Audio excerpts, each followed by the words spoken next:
Brand new day. My name is Ramon Ray, your host. This is the Rundown with Ramon, and I'm so glad you're here today. All we do is one thing and one thing alone on the Rundown with Ramon. Let's help you live your best life or start or grow your business. Thanks for joining us today, and I hope this new day is a great day for you on the Rundown with Ramon. Glad you're here. We got a lot going on today. By the way, if you woke up today, if the middle of the day, if the middle of the night, whatever time it is for you, it's not going so well right now. You know what I'm happy for? That I can spend a bit of time with you on the Rundown with Ramon, and maybe this time we have together can make your day, your evening, your morning just a little bit better. And you know, if you're already having a great time of the day, then I get to join you in having your great time of the day. So what are we going to talk about today? We got a lot packed into today's episode. 12 ways to change bad moods. That's going to be interesting. LinkedIn has some jobs that are on the rise, 25 fastest growing jobs this year. And we're going to talk about wondering how to measure your business growth, some questions you can ask to measure your business growth. Always got some good nuggets of insights from Seth Godin about feeding the algorithm. New research highlights obstacles companies are facing in using AI and how to effectively use storytelling to attract a larger brand following. The role of humor in business. How can laughter strengthen customer relationships? We talk about that at zoneofgenius.com. And Lego used to have some cool custom-made business cards for its executives, and guess what? It's changing that. Chart your leadership path, these 10 management styles. We're going to touch on that. And one big question to ask, do energy drinks come with health risks? An expert gives us some insight on that. So welcome to a brand new edition of today's Rundown with Ramon. Glad you're here today. All we ask is for about 30 minutes, give or take, of your time so we can transform your life, give you a few nuggets to carry on through the rest of the day to help you live your best life or start or grow your business. With that, let's begin the show.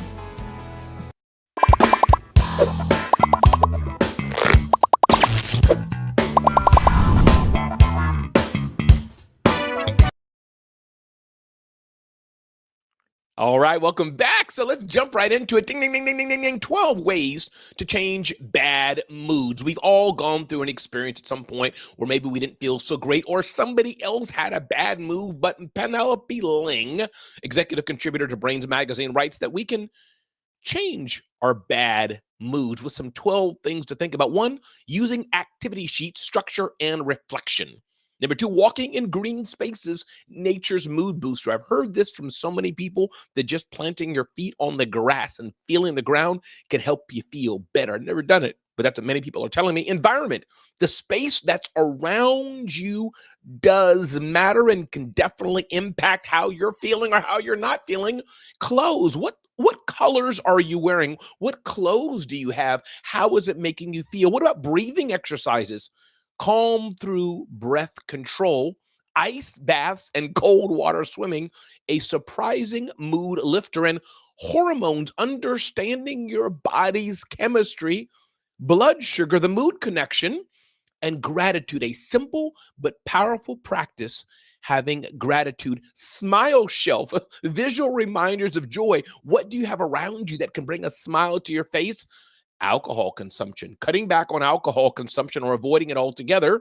I happen to not drink. I've never drank before.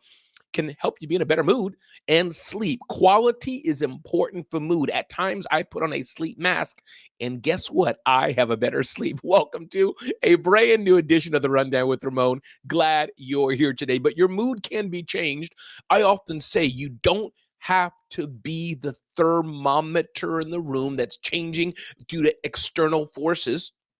You can be the thermostat in the room and you can determine to change the temperature in any space you're at. Again, thanks for joining me on today's Rundown with Ramon. America's 25 fastest growing jobs. LinkedIn says, here's a few jobs that are growing fastest. 1, you guessed it, AI, artificial intelligence engineer, fastest growing job in related categories. Number 2, artificial intelligence consultant, growing. Number 3, a physical therapist. People have a lot of pain and there's companies that are hiring physical therapists, maybe an independent physical therapist. Number 4, workforce development manager, getting the workforce aligned. There's people who need to do that. These companies hiring thousands and thousands of people, they need people to manage all the sheep. Number 5, a travel advisor, helping people do great, amazing experiences. Number 6, an event coordinator, helping people coordinate events that are going on. Director of development, Number 8, outside sales representative. Number 9, sustainability specialist. Number 10, security guard. Interesting. Number 11, community planner. And 12, artificial intelligence researcher. Number 13, treasury manager. And 14, land agent. 15, grants consultant. 16, director of employer relations. 17, chief growth officer. 18, bridge engineer. Didn't see that one coming. 19, private equity analyst. And number 20, research librarian. 21, nuclear engineer. 22, advanced practice provider. 23, chief revenue officer. 24, instrumentation and control engineer. And 25, commissioning manager. Hey, those are some things you may want to consider out as you're thinking of your next career, your next job. Some careers are on the rise, some careers are on the low, but I want you to keep this in mind no matter what it is. It really depends, most importantly, on your character, your worth ethic, your relationships, your network, and are you continuing to learn every step of the way? Welcome to a brand new episode of The Rundown with Ramon. So glad you've taken the time to be here today and join me, and I hope you're enjoying the show. Ding, ding, ding, ding, ding, ding, ding, ding. Next up, we're going to talk about a little fun fact, how to measure your business growth if you're in business as I am. It's so important that you measure how your business is growing and how it's not growing. Our friends at allbusiness.com give a few things to keep in mind as your business is chugging along. One, what is your customer churn rate? For example, if you have 100 customers in a given fiscal year and you find that 50 do not return, well, you have a churn rate of 50%. That's problematic or that's good. I don't know. It depends. But what's the churn rate of your customers? How many are coming back? What is your monthly recurring revenue? What is your monthly recurring revenue for your business? Another stat to keep in mind is, what is your customer acquisition cost? What does it cost you to retain a customer?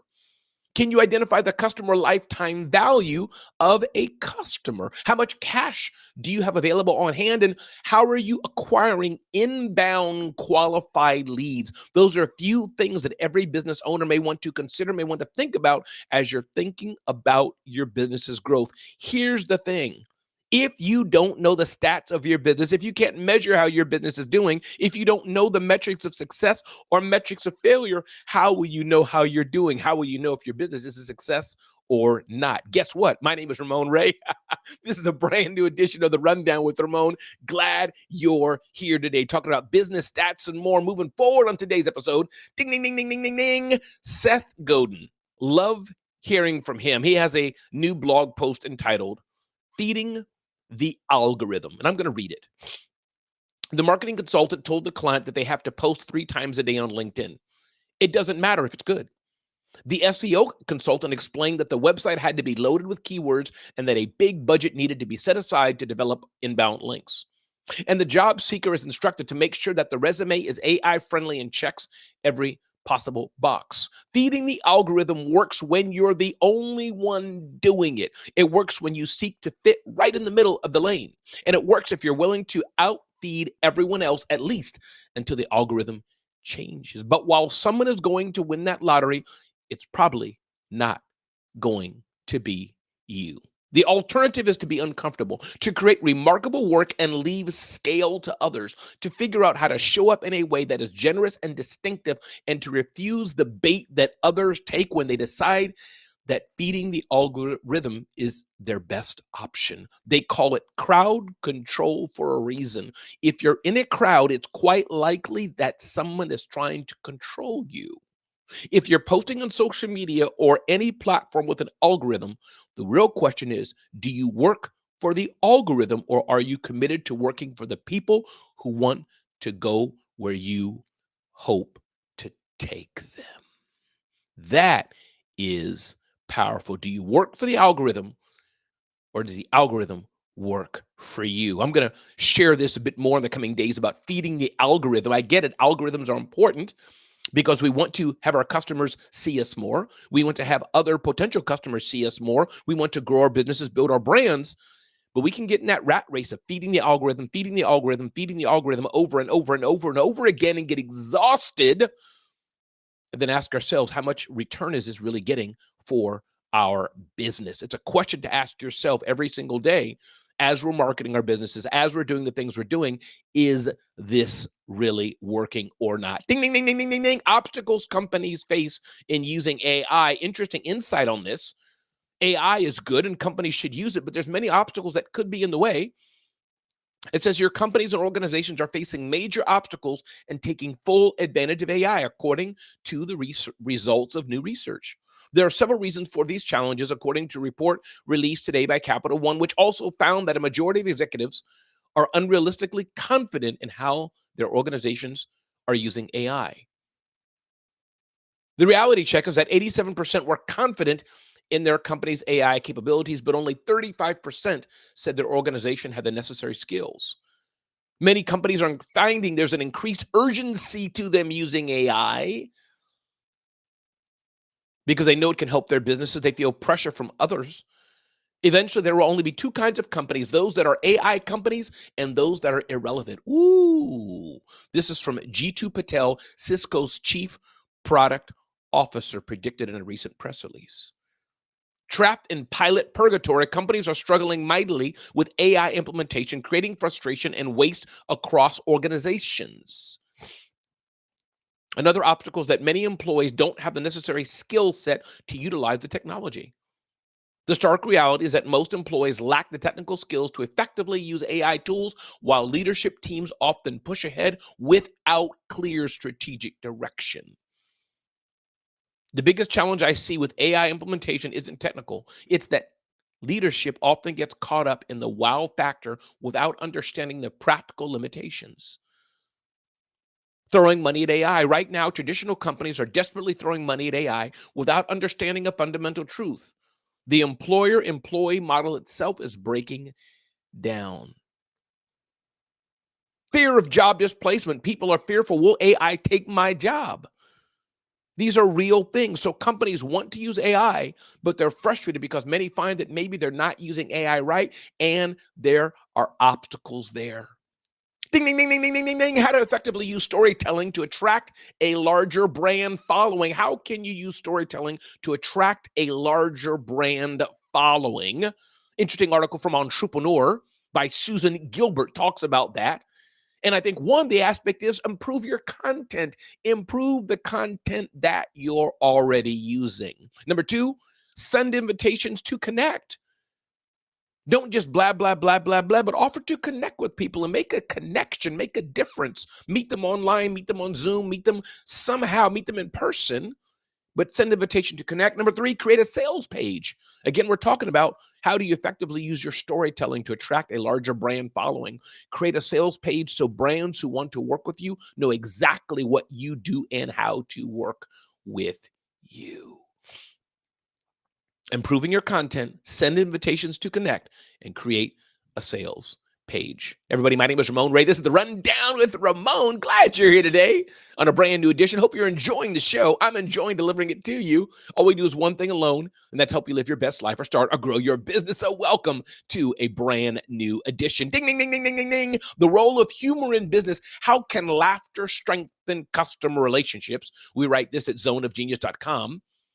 You can check us out and look up humor in our little search engine there to get to this article. But humor is important. Now, you can be over humorous, I want to say, as one who likes humor, likes a good joke, likes a fast laugh. You can do that too much.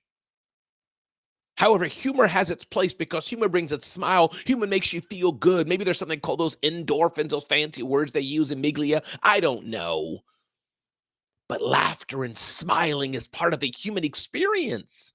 Humor matters in business because it helps you build rapport. It helps differentiate your brand. It helps you diffuse tense situations. Now, of course, you need to know your audience when you use humor. And you need to keep it appropriate. That goes back to knowing your audience and using humor strategically. But part of that humor is to be authentically you. And if you're not a humorous person, you're not a naturally humorous person, you can try to be it in practice, of course, I don't mean that, but don't be it if you're not that, be you. But humor can work. Humor can diffuse situations. Humor can endear people closer to you. Doesn't mean you have to be always the funny guy, the laughing guy or gal, but it does mean you can use humor in its place to bring a closer connection to people. Welcome to the Rundown with Ramon, talking about humor. Ding, ding, ding, ding, ding, ding, ding. Lego's executives, Lego's employees used to have business cards made of a Lego, a little character that kind of looked like them-ish and had their name on it, etc. They would hand it out. These were collectible items. But guess what? Lego was saying no more. For years, the Danish toy company had made customized minifigures for managers and other employees who deal with the public to use as business cards. Representatives of the Lego Group and Lego Foundation handed them out at conferences and in meetings. But Lego is saying, no, we're not going to do that. A little noticed move in a company headquarters is rocking this tiny collectibles market. Lego is moving away from the iconic plastic calling card. Since last year, distribution of the minifigures has been limited to certain senior executives. Oh no, Lego is no longer going to be issuing Lego-looking business cards. Some people are not happy about that. And I would be too if I worked at Lego and got these cool cards not going to be made anymore. Wouldn't be so cool. Ding, ding, ding, ding, ding, ding, ding. Chart your leadership path with these 10 management styles. 10 management styles that you can consider how you are as a leader. Interesting insights here. How are you as a leader? Are you a visionary leader, autocratic leader, a democratic leader, transformational leader, transactional leader, coaching, servant leadership, brave, laissez-faire, or situational? A visionary manager casts a vision for a purpose and direction that employees can believe in. They inspire their team to work hard to execute that vision. Autocratic management style. Autocratic management is the most top-down approach to management. Employees at the top of the hierarchy hold the power to make decisions.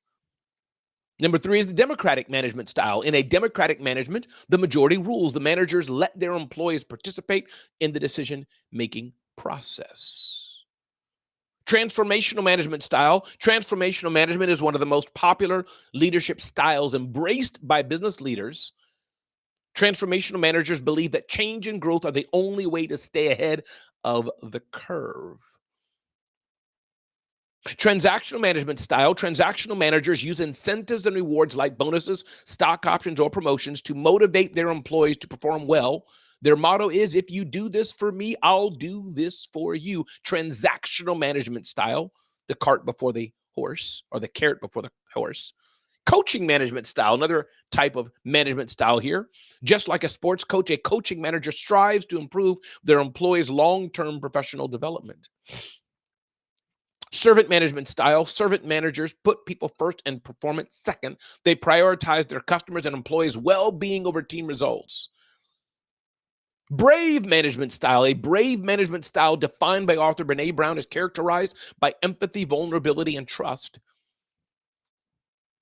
Laissez-faire management style, that's a laid-back approach. That's kind of me, and sometimes it's not so good. Monitors their team's activities, but they remain hands-off. They expect their team to do their jobs with broad autonomy and only seek guidance when they need help. Situational management style. Many managers find that they don't fit exactly in one management style. They may blend several types depending on the situation. Whether you're an entrepreneur full-time or whether you're an executive at a large company or a smaller company, knowing how you lead is important. How do you lead? How don't you lead? This is important. Everybody, my name is Ramon Ray. This is The Rundown with Ramon. Glad you've joined for a brand new episode of The Rundown with Ramon. Ding, ding, ding, ding, ding, ding, ding, ding, ding. Next up here, talking about, do energy drinks come with health risks? An expert warns that maybe they don't. So what are energy drinks? Each brand of energy drink will have its own ingredients, some more natural than others, but a study published determined the following are most common: caffeine, B vitamin, sugar, or artificial sweeteners, taurine, creatine, quercetin, guarana, ginseng, and more branded chain amino acids. So are energy drinks good or bad for you, reports Fortune Well. Well, caffeine is a stimulant that enhances focus, improves alertness, and can lower your perceived effort, making it a great performance enhancer. Yes, but what has dietitians like Kitchen concerned about energy drinks is the high caffeine content. This is way higher than coffee or espresso. It's a big hit of coffee, and ingesting too much caffeine comes with serious side effects. How many energy drinks a day is safe? So you should read this research for yourself. But the key is those of you drinking energy drinks and popping them down once or twice or 3 times a day and thinking that's going to help you, guess what? Maybe it's not. Energy drinks, I got it. You like them, but that may not be the best thing for you to take. So do consider that. Listen, everybody, my name is Ramon Ray. This is the Rundown with Ramon, brand new edition.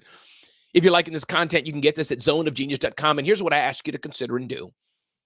Be clear on what you really, really, really, really want in life and in business. Be clear on it. Ask yourself, do you even want to be in business? Is entrepreneurship for you? Are you hungry enough to be where you need to be, where you want to be? Is your pricing right? Or is your pricing keeping you behind? Your mindset is everything. Do you have a mindset for entrepreneurship? Do you or do you not? And ask yourself this, what do you do best? What do you do best to get to where you need to be? That's how you can live the life you want and move forward in progress for your family, for yourself, for your community, and to be where you want to be. My name is Ramon Ray, everybody.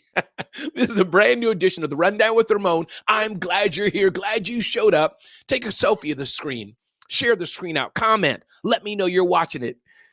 Let somebody else know that you care for them today, because I want you to know you matter. You're special. My name is Ramon, and this has been a brand new edition of the Rundown with Ramon.